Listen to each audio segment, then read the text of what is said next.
In today's video, I wanted to go through and discuss the quest, The Taste of Death, featured in the Elder Scrolls V Skyrim. The Taste of Death is the Daedric quest belonging to the prince, Namira. Namira is often associated with hunger, darkness, and decay. It's said that all things that bring on repulsion are products of this demonic prince. With that being said, this quest definitely doesn't sell itself short. It's quite the interesting and dark story, as it involves deceit, murder, and cannibalism. The Dragonborn has the option to either stand against those atrocious acts and behaviors, or they can fully join in on them and embrace the cult's rituals. For this video, I'll go through the quest and detail the story. I'll listen to the dialogue and discuss the various choices that are given to the player. Then, once that's all wrapped up, I'll discuss lore, themes, and messages that are present and hidden within this quest. As per usual, the facts and information provided are brought to you by the game itself and the unofficial Elder Scrolls pages. To begin this quest, the player must make their way over to the city of Falkreath.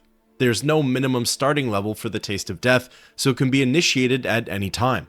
Upon entering the hold, you can then make your way into the Silverblood Inn. There, you'll find the innkeep, Klepper.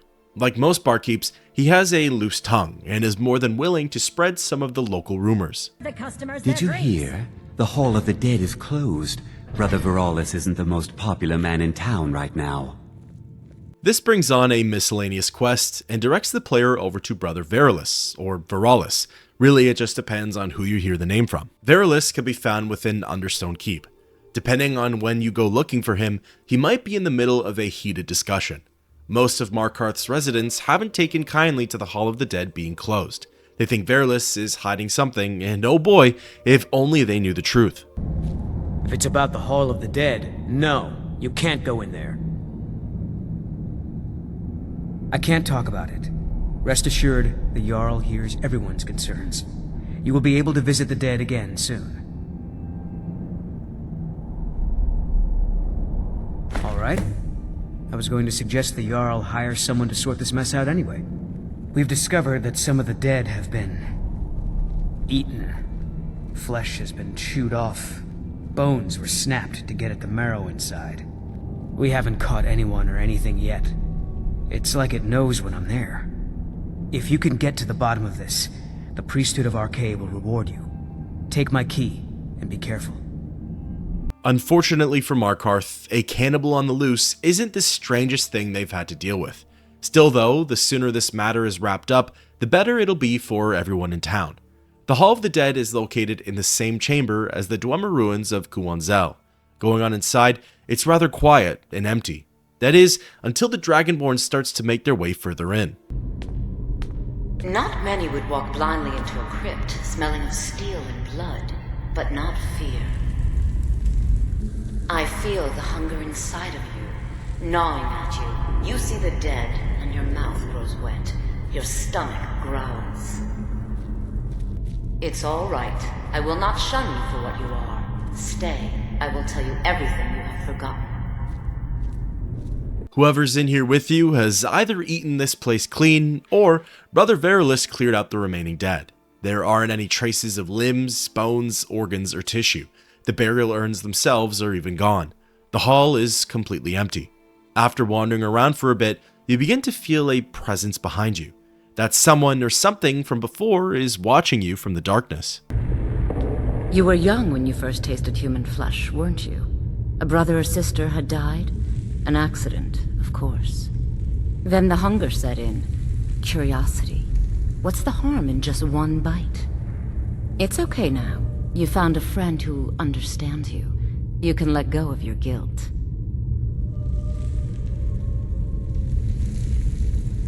A lot of our kind block out the memory of their first meal. The shame is too much.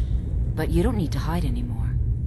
Namira, the Lady of Decay, accepts you for what you are. She has a place for us where we can sate our appetites without judgment. It's inside Reachcliffe Cave, but the dead have stirred from their slumber recently, and I was forced here. Meet me there. We'll fight our way to Namira's embrace together. Until then, tell the people of Markarth that their dead won't be disturbed anymore. We have bigger plans ahead. As the stranger, Eola, disappears, the miscellaneous quest ends and the Taste of Death begins. Eola is the cannibal in question, but she seems to have a rather ritualistic mindset about it. She's not crazed, nor is she desperate. It almost seems rather cult-like. Plus, she made mention of the Daedric prince, Namira. Namira is often considered the patron deity of outcasts, and clearly, Eola's habits aren't accepted within mainstream society. Following along with her requests, the player leaves the Hall of the Dead and delivers the news to Brother Verilus. You've returned. What happened in the Hall of the Dead? Divines preserve you. You're a hero. We'll reopen the hall right away. Here, take my amulet as a reward. As a token of his appreciation, Verilus hands the player the Amulet of Arche. It grants the wearer with a 10-point buff to their health. Depending on your current loadout, it could definitely come in handy. Leaving Understone Keep and popping open the map, Reachcliffe Cave is located southeast of Markarth. Arriving outside the cavern, you'll spot Eola waiting for you by the entrance. You've come. The Draugr infesting Namira's sanctuary are inside. I was hoping you would say that. Together with the Breton, the Dragonborn storms the cave and begins the assault. Reachcliffe only has one zone to it, and it's filled with leveled Draugr. It isn't unlike other burial crypts or undead-based dungeons though. Most of the enemies are spaced out. A slow and methodical crawl should do the trick. What's more, Eola is a pretty powerful companion. She can cast various alteration, destruction, conjuration, and restoration spells. On top of that, she wields a steel sword and a hunting bow. She can easily pull aggro, and with her magic, she can destroy most of the Draugr with 1 or 2 casts. The final chamber of Reachcliffe is where the player can find the Shrine of Namira. However, you'll have to cut your way through more Draugr and even a boss-leveled undead. Typically, the bosses are no joke, and they shouldn't be taken very lightly. Eola does her best in aiding you, but it really is up to the player to close out the show here. Once all the threats have been neutralized, the quest will update and the Breton speaks with you. You've done it. The shrine is ours again. Now we need to prepare a grand feast to welcome you to Namira's coven. You will have the honor of bringing a fresh kill for the main course, and I know the perfect person. A priest filled with the taste of an easy life, Brother Verilus from Markarth. Give him this gold, tell him you need Arche's help exploring an old cavern for treasure. And when he stands in Namira's presence, she will take care of the rest. Say hello to As with all Daedric quests, there's usually some dark twist. For this one, the player is tasked with sacrificing the priest of Arche. What's more, it's not to send his soul into eternal damnation, nor is it even for great personal gain. It's just to satisfy the cult of Namira's cravings. At the back of the chamber is this great, demonic, evil-looking contraption. It's the supposed shrine to Namira, but clearly it's used for slicing, dicing, and the torture of human beings. A good guess is that that's where Brother Verilus' fate lies. Exiting Reachcliffe Cave and fast traveling over to Markarth, the player can return to the priest and ask for his company. Although, it takes a lot for Verilus to come willingly, and he may need some of that sweet donation money. You are looking for Arche's protection while you delve some dank tomb, I take it? My duties keep me busy in Markarth. I don't know if I can help you. You know, in the priesthood of Arche, we have a joke about an empty pocket being better than a full grave. That's no small amount of coin, friend. I suppose I can come with you for a short venture. Lead on. After some persuasion, the rest of the trek is pretty straightforward. A simple return to Reachcliffe Cave and easy access through the secret entrance. Once inside, you'll notice that things are different in here. The caverns have been decorated with candles, and there are inhumane amounts of blood everywhere. Splatters of blood line the walls and floors. Clearly, the cult has been busy with other victims. Within the main chamber, you'll also notice that it's not just Eola anymore. The rest of the cannibalistic cult has made themselves known. Some of them are low-life ruffians and conjurers, while others are upstanding citizens of Markarth. Getting close to the dining table, Verilus becomes disturbed and Eola becomes intrigued. Who are you? What's going on? Priest of Arche. I'm your friend. You're my... friend? Yes, I'm your friend, and I've invited you to dinner. I've been invited to dinner. I'm so hungry. Why don't you lay down and rest while we get the meal ready? I need to lay down. I'll just be a minute. Come with me. Our feast is about to begin. As just displayed, Eola has some sort of mind-tricking ability. She's able to hypnotize people just by speaking with them. It's worth considering that maybe she used the same type of sorcery on the player. As the three of you approach the shrine, Verilus willingly lays down on the contraption and Eola discusses the next steps. The meal is on Namira's table. Go ahead, carve. With Brother Verilus under a spell, now's the time to start slashing away. The objective changes, and in order to progress, the player must kill the priest. Now, there are two different outcomes for this quest. First, I want to explore the hidden or not so obvious one. By refusing to attack the priest, the player can instead turn their attention towards Eola and the cult. Because Eola is unsuspecting, it's best to get a cheap shot in at her first. She's arguably also the most challenging foe present within Reachcliffe. Due to her abilities and the fact that she's level to the player, she poses the biggest threat. The rest of the cult though is comprised of common citizens who are all level 6 and 2 spellcasters that are level 1. Once the cult has been eradicated, Verilus wakes up from his trance and speaks to the player. What happened? Sweet breath of Archay. Were these the cannibals that were plaguing the Hall of the Dead? I need to get back to Markarth. Here, take this. It's the least I can do for saving my life. As a reward, the player is gifted with 1,000 gold. While this method does result in the quest's failure, if you're role-playing a good and moral character, this is probably the best outcome. Now, reverting back to the sacrifice, you can obey the cult's commands and slaughter the priest. He looks so sweet. Go ahead, have the first bite. Pushing the limits further, Eola now wants you to practice cannibalism. Interacting with Brother Verilus' body, you have the options to eat him or leave him. Choosing the former, you've officially attracted the attention of the Daedric Prince of Decay and Repulsion. Mortal, I am Namira, the Lady of Decay. Your consumption of the blood and bile of Arcay's own is pleasing to me.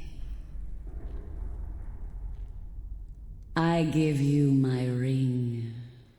Wear it, and when you feast on the flesh of the dead, I will grant you my power. Wallow in your wretchedness, my newest champion. With that disturbing act out of the way, the quest is complete and Namira's artifact is given to the player.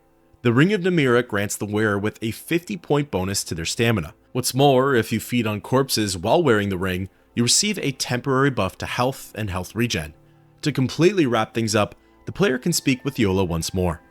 I knew when you walked into the Hall of the Dead that you were special. And here you are, champion of Namira, keeper of her ring. You're everything I hoped you'd be. It's an honor, champion. Feel free to stay and mingle with your new coven.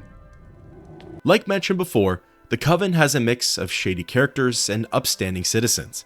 Eola, Sanyan, and Nipheneth are ruffians and outlaws. Meanwhile, Banning, Lisbeth, and Hogni Redarm are casual citizens of Markarth. You buy a war dog from me? There's a reason why my hounds are so eager to bite into people.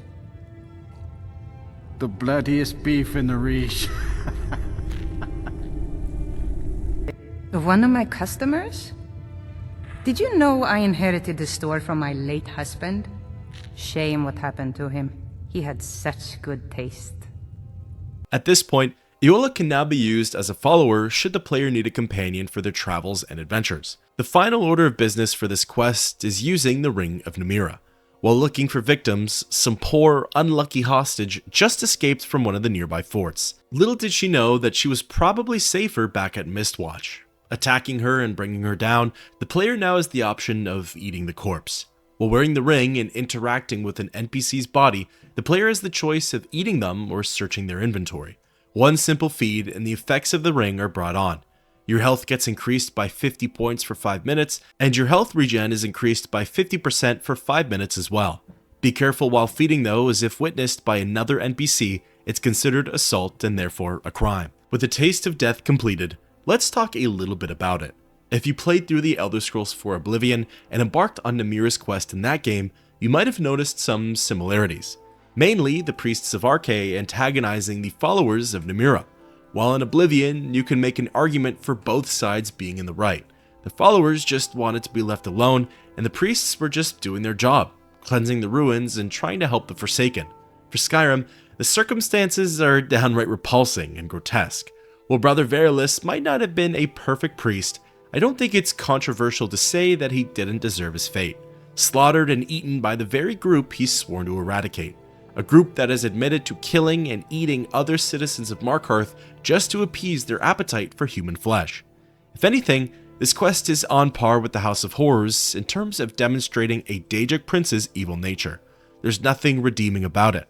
There's no silver lining or bright side to the scenario. The player establishes a base for cannibals. They then murder a seemingly innocent man, engage in cannibalism, and the secret society of cannibals gets to live on and continue their behavior. From here, you gain the permanent ability to feed on corpses, no strings attached, no vampirism or lycanthropy needed, just a Daedric artifact. Of course, if the player has a heavy conscience, then attacking the cult and skipping out on the artifact might be in their best interest. Now, back at the Hall of the Dead in Understone Keep, all of the corpses and urns were gone. The hall was practically emptied. While it's incredible to think that Eola single-handedly cleared the bodies via consumption, my best guess is that Verilus and other priests had all of the bodies removed. As soon as they caught wind of the desecration, it's likely that they moved quickly and had the remains transported elsewhere. As for Eola, it's hard to tell why she would have stuck around. If there weren't any food sources for her there, then why stay put in the hall? Either she was waiting for a like-minded / curious individual to stumble on in, aka the player, or she really did eat the Hall of the Dead out of house and home. Might as well linger where all of the food is, and all you can eat for new and old corpses. Switching over to Reachcliffe Cave, the only way to access the room with Namira's shrine is by playing through the quest. Otherwise, the hidden pathway through the coffin never opens up, and the player's adventure gets cut short. Really, the most interesting part of the cave is the shrine room. The once ancient and sacred chamber has been deconsecrated and blasphemed. Bloody body parts, tissue, and bone are paired with sweet rolls and wine. Blood splatters line the walls and floors of the crypt, showcasing that Brother Verilus wasn't the only meal. What's more, the shrine, an evil and wicked contraption, lies at the back of the room, waiting for its next sacrifice. It's clear that the anchor / hook-like part of the shrine is meant to dig into flesh. Like a meat hook, it's probably used to hoist the bodies of victims while the cult cuts and carves with their knives and blades. The small basin at the back of the shrine is likely meant to hold the victim's blood, possibly as a means for consumption, or perhaps it's meant as an offering to the Daedric prince herself. Regardless, the shrine is old, vile, and has come into contact with many different people over the years. Unfortunately, there isn't a whole lot of information on this cannibalistic cult. While it feels like the Reachcliffe gang is more like a breakfast club of cannibals as opposed to devout worshippers of Namira, they all share small blurbs about the prince. Banning is in awe at the player receiving the Ring of Namira, Lisbeth classifies the cult as the faithful, and Hogni is in awe that Namira spoke with the player. Outside of the shrine though, everyone keeps their affairs hush-hush. With that being said, Namira's followers are often secretive and keep their habits hidden. Since they are seen as societal outcasts, they feel the need to keep to themselves and often go into seclusion. That's pretty much what we see during Oblivion, with all of her followers dwelling in the dark alien ruins. As for Skyrim, only half of the members of the cult choose this lifestyle. Eola, Nympheneth, and Sanyan remain in Reachcliffe, while the others go back to their incognito lifestyle. According to the wiki, those living in darkness and seclusion are enough to appease the Daedric prince. However, those who avidly practice repulsive and odd behaviors are who Namira really looks out for. The UESP calls out people who have unsanitary habits, specifying that those who don't wash their hands before handling meat are prime targets for the cult. Of course, cannibals are shunned by society, so they'd fall in perfectly with the worshippers. It's said that a lot of clans out in the Reach perform rituals and sacrifices for her. These often include lots of blood, hordes of insects and foul creatures are often seen at the site, and what's more, the worshippers often eat these creepy crawlies, perhaps to further their ties with the prince. Sacrifices are done by means of burning and dismemberment, Often children who are deemed as weak are considered to be prime targets. It's safe to say that while other Daedric princes get a bad rep, Namira might also be up there, as she allows and encourages her followers to do truly sinister acts in order to receive mere acknowledgement.